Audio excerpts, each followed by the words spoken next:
अस्सलाम वालेकुम। अल्हम्दुलिल्लाह रात को बाहिफाजत पाकिस्तान पहुंच गए और आज आया हूँ मैं अपना फार्म विज़िट करने। फार्म की कंस्ट्रक्शन भी आलमोस्ट कंप्लीट है, बस थोड़ा सा काम रह गया। और ये मेरे पेट्स देखें आप, और ये दूध निकाल रहे हैं महमूद भाई।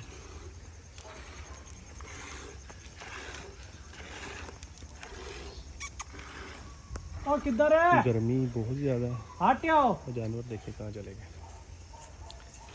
फ़िलहाल अभी इधर ही स्टे किया हुआ है। इंशाल्लाह नेक्स्ट वीक में अपने फार्म का इफ्तिताह करेंगे।